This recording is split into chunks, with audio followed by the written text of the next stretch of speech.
News, info sur NTV et CNN Télévision. Côte d'Ivoire. Le chef de l'État ivoirien, son Excellence Alassane Ouattara, a accordé une audience au président du Conseil économique, social et environnemental de la République française. L'information multiplexe sur CNN et NTV. Le président de la République de Côte d'Ivoire, son Excellence Alassane Ouattara, a eu un entretien le mardi 29 mars 2022 au palais de la présidence de la République de Côte d'Ivoire à Abidjan avec le président du Conseil économique, social et environnemental, le CESE, de la République française, M. Thierry Baudet. En visite en Côte d'Ivoire, sur invitation de son homologue ivoirien, M. Eugène Akaoulé, président du Conseil économique, social, environnemental et culturel de la Côte d'Ivoire. M. Thierry Baudet, président du Conseil économique, social et environnemental de la République française, a passé 5 jours en terre ivoirienne.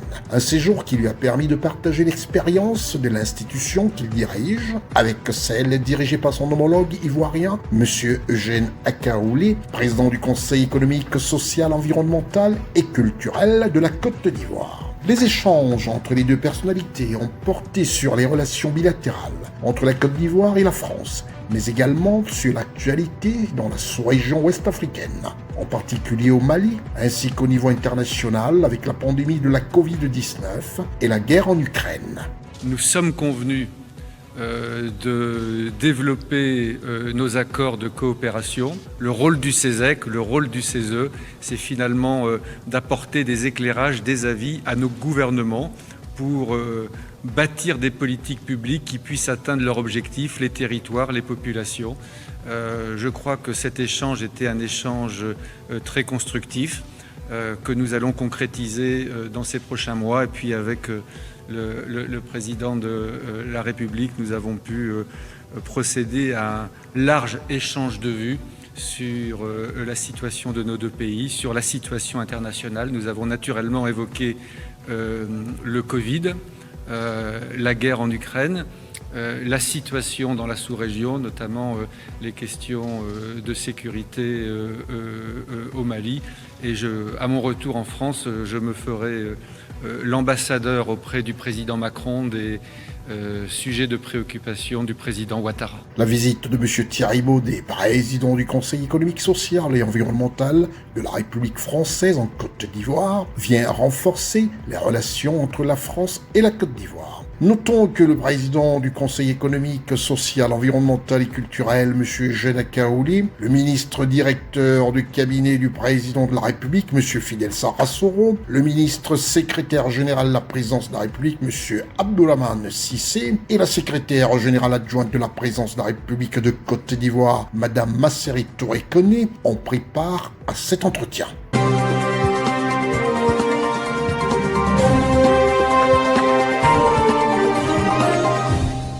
Deux postes de police flambant neufs, c'est le précieux cadeau offert à la police nationale par le super maire de la ville de Yaoundé. Le maire Luc Messia Tangana a officiellement remis les clés des deux bâtiments nouvellement construits au délégué général de la Sûreté nationale cet après-midi lors d'une cérémonie de circonstances organisée à l'esplanade du poste de police de l'Ezoa en présence du préfet du Fundi, Emmanuel Mariel Dindeng, ainsi que des responsables des 7 communes d'arrondissement de Yaoundé. Pour le super maire de la ville, ce geste est une action qui s'inscrit dans le souhait de la mairie de Yaoundé de contribuer à l'amélioration des conditions de travail des éléments de la police nationale. La communauté urbaine a pu recevoir le terrain. Bon, c'est mon terrain que j'ai mis tout simplement gracieusement à la disposition de l'État du Cameroun.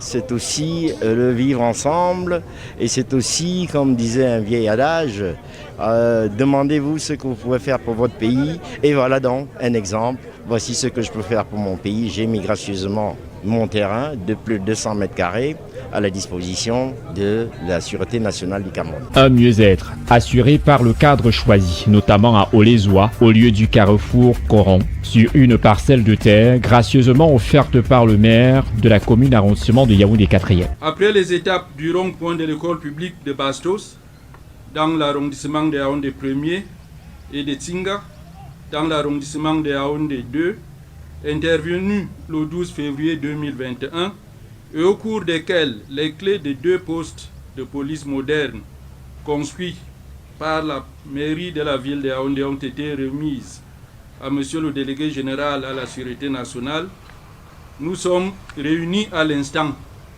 pour procéder au même exercice en faveur des arrondissements de Yaoundé 3 et 4, à savoir la remise à Monsieur le délégué général à la Sûreté nationale des clés des 2 postes de police, également modernes, construits par la mairie de la ville de Yaoundé, respectivement à Olezoa et à Koron.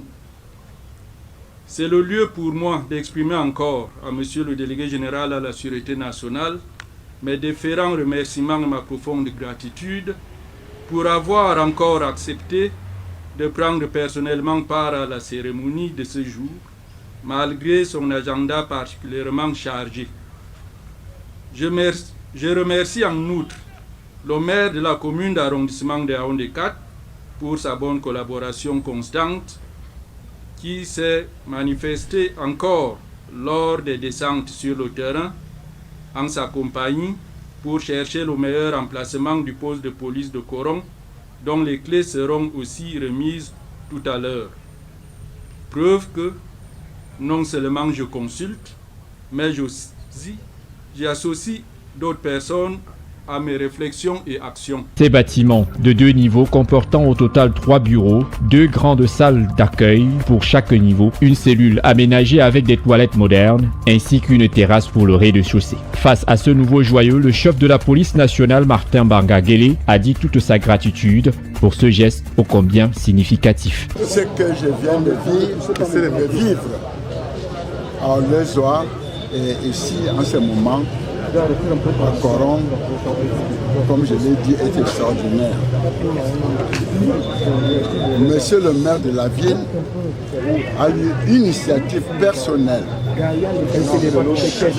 de donner à la police des bâtiments qui peuvent lui permettre de réaliser ce que le chef d'État attend selon ses instructions, la police de proximité.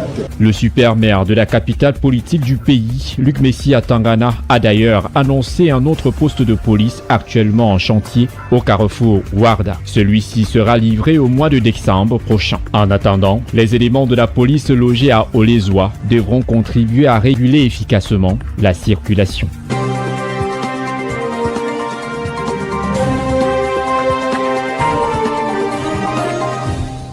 Le ministre gabonais des Transports, M. Brice Constant Paya, inspecte les aéroports du Gabon sur instruction du chef de l'État gabonais, son Excellence Ali Bongo Ondimba, pour objectif la réhabilitation de ces infrastructures. M. Brice Constant Paya, ministre des Transports de la République du Gabon, à son escale à l'aéroport de Lambaréné, a fait le tour de la piste d'atterrissage, encore en bon état, malgré son exposition aux populations, caractérisée par des actes d'incivisme, à l'image de ses décharges à ciel ouvert ou encore ses habitations qui rétrécissent l'étendue de l'aéroport, défaut de barrière. Par contre, de l'aérogare, il a pu constater que le bâtiment principal tombe en ruine.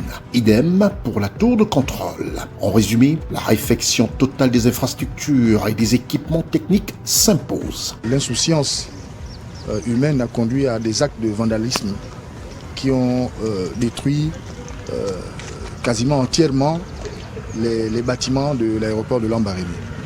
Aujourd'hui, tout est à rebâtir et j'avoue que c'est vraiment dommage. L'emprise aéroportuaire est très largement atteinte par le phénomène de squattérisation. Pour la réhabilitation de ces aéroports, une évaluation sera faite à court, moyen et long terme. L'instruction de M. le Président de la République est claire. Je l'ai indiqué, il tient à ce que nos aéroports provinciaux présentent un tout autre visage. Donc nous ne sommes pas venus en touristes, nous sommes venus pour faire le point précis de la situation, indiquer les pistes qui pourraient faire en sorte que effectivement la physionomie de ces aéroports la change. Notons que l'aéroport de Lambaréné constitue la deuxième étape de la mission d'inspection des 10 aéroports provinciaux de la République gabonaise par M. Brice Constant Paya, ministre des Transports de la République du Gabon, sur instruction du chef de l'État, son Excellence Ali Bongo Ondimba.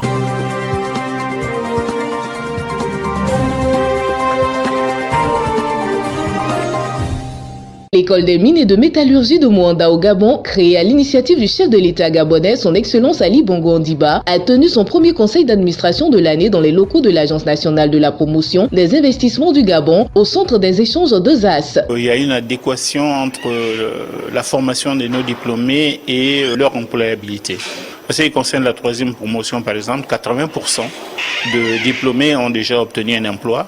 Et pour les 20 autres, les documents sont plutôt en bonne évolution. Bon, s'agissant maintenant du budget, nous avons examiné notre budget.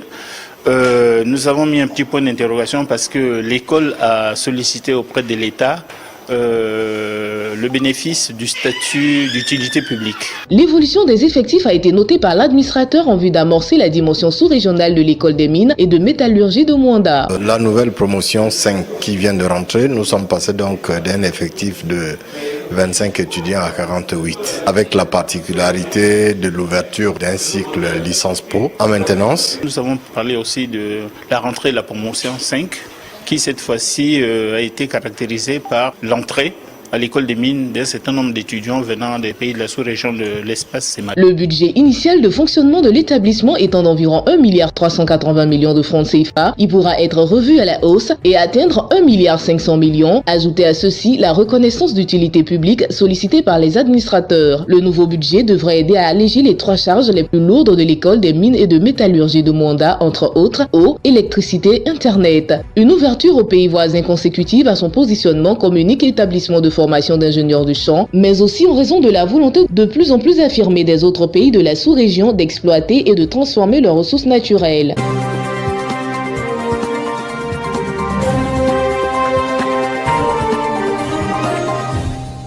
Le président de la République du Congo, son Excellence Denis Sassou Nguesso, a reçu le 30 mars 2022 au Palais du Peuple les lettres de créance de 4 nouveaux ambassadeurs extraordinaires et plénipotentiaires. Très respectueux des usages diplomatiques, le président de la République du Congo, son Excellence Denis Sassou Nguesso, commence des présentations des lettres de créance par son Excellence Henri Sika, qui représentera la Fédération des prieurés autonomes du souverain ordre de Saint-Jean de Jérusalem, Chevalier de Malte. Son Excellence Henri Sika écrit, je cite, « L'honneur et la responsabilité qui me choisit de présenter la Fédération des prieurés autonomes du souverain ordre de Saint-Jean de Jérusalem, Chevalier de Malte, auprès de la République du Congo, je suis convaincu d'un espoir inaltérable de solidarité et de fraternité entre nos deux États, appelés à développer un partenariat multisectoriel, dynamique dans la dignité et le respect mutuel. » Fin de citation. Son Excellence Luigi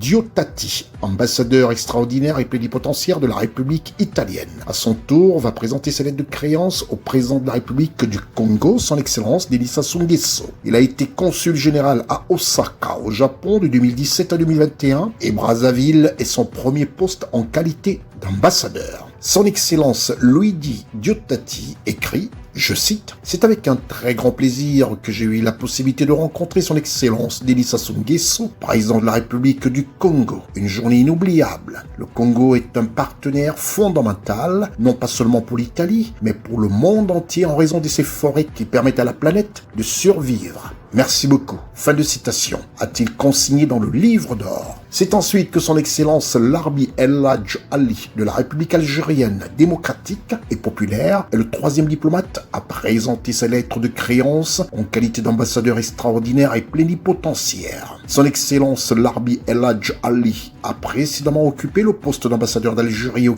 Canada de 2020 à 2021. Le diplomate a écrit ce qu'il suit dans le livre d'or. L'entame de ma mission en République du Congo en tant qu'ambassadeur d'Algérie, marquée par l'accueil fraternel du président Sassou Nguesso, m'encourage dans ma mission et représente un gage de réussite pour moi. Son Excellence Eugène Stewart Young, ambassadeur extraordinaire et plénipotentiaire des États-Unis d'Amérique, est le dernier diplomate à présenter ses lettres de créance au chef de l'État congolais, son Excellence Denis Sassou Nguesso. Il a pris ses fonctions en présence de son épouse et ses 2 enfants. Le nouvel ambassadeur des États-Unis au Congo a exprimé ses sentiments en ces termes. J'espère renforcer les liens de coopération entre les États-Unis et le gouvernement de la République du Congo et le peuple congolais. Je vous remercie pour l'accueil chaleureux. Son Excellence Eugene Stewart Young a obtenu une licence à l'Université de Miami, à Oxford, Ohio, et une maîtrise de l'Université George Washington, à Washington DC. Il a reçu de nombreux prix du département d'État et ses langues étrangères sont l'allemand, le français, le slovène, le slovaque et le serbo-croate. Il est marié à Dr. Zoe Wilson.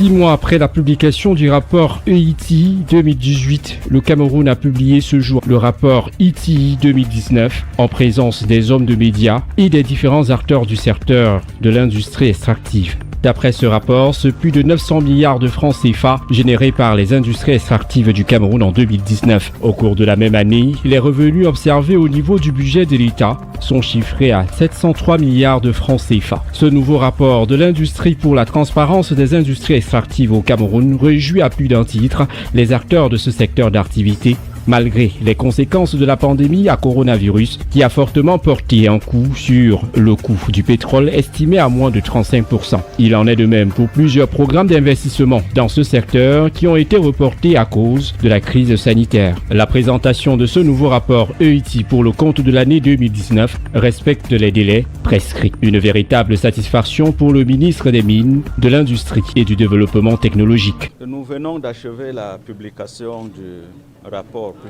officielle du rapport EITI 2019 du Cameroun. C'est un exercice qui s'est fait dans un contexte assez particulier, en ceci que le Cameroun sortait d'une suspension depuis le 1er avril 2021 et donc devait faire face à la présentation de 2 rapports, à savoir celui de 2018 et celui de 2019. Au 30 juin 2021, nous avons donc publié le rapport 2018 et aujourd'hui nous publions notre rapport 2019. Satisfaisant ainsi tous les engagements pris devant l'instance internationale du comité EITI, sous la très haute impulsion du président de la République qui nous a mobilisés dès les premiers jours. Le Premier ministre des Finances, président de ce comité, dont je suis vice-président, et moi-même avons suivi toutes les prescriptions formulées par le président de la République, nous demandant de rendre disponible dans les meilleurs délais ce rapport, et c'est fait aujourd'hui. Nous voulons l'en remercier. Et nous voulons remercier tous les partenaires mobilisés dans ce cadre. Les membres de la société civile présents au sein du comité, les entreprises déclarantes du secteur extractif, pétrole, mines et carrières, transport d'hydrocarbures et autres, qui ont pris part, toutes les administrations financières et l'administration minière, tous ces partenaires qui ont chacun apporté du sien pour que cette échéance soit honorée dans les délais les meilleurs. Je dois rappeler que ce rapport était attendu au 31 décembre 2021 au plus tard et nous l'avons produit aujourd'hui. Nous sommes satisfaits donc de ce travail et nous voulons vous appeler la presse à en faire un cheval de bataille. Je voulais dire à amplifier sa diffusion auprès de la cible, parce que c'est pour cela que le rapport est élaboré, pour être rendu public et diffusé le plus largement possible auprès de la cible, auprès du public. Il faut retenir, d'après ce rapport EITI 2019, que la production et l'extraction des matières de l'industrie extractive au Cameroun sont principalement portées par le pétrole, le gaz et de l'or.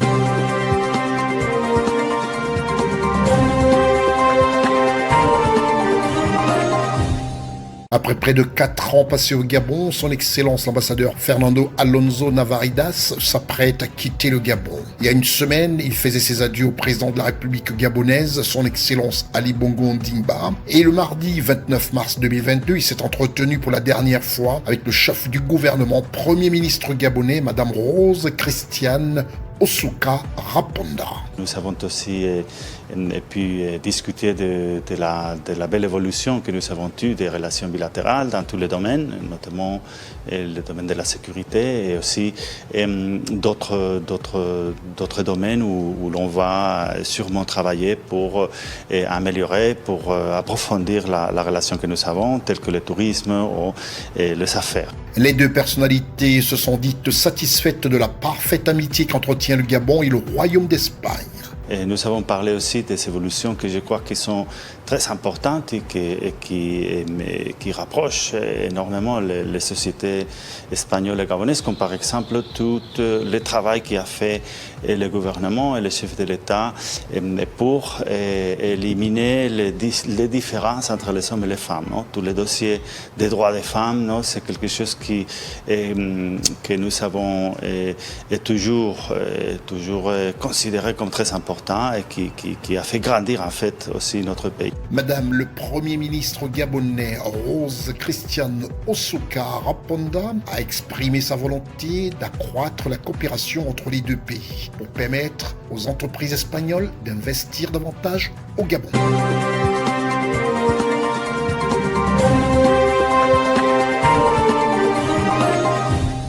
Le mercredi 30 mars 2022 s'est tenu un conseil des ministres au palais de la présidence de la République de Côte d'Ivoire au cœur du plateau à Abidjan, sous la présence du chef de l'État ivoirien, son Excellence Alassane Ouattara. Le blanchiment des capitaux et le financement du terrorisme étaient sur la table du conseil des ministres du mercredi 30 mars 2022 et le conseil a adopté un projet d'ordonnance en vue de lutter contre ce fléau. Au titre du ministère de l'économie et des finances, le Conseil a adopté un projet d'ordonnance portant régime des sanctions administratives applicables en matière de lutte contre le blanchiment des capitaux, le financement du terrorisme et la prolifération des armes de destruction massive et organisation du contrôle des assujettis, ainsi que son projet de loi de ratification.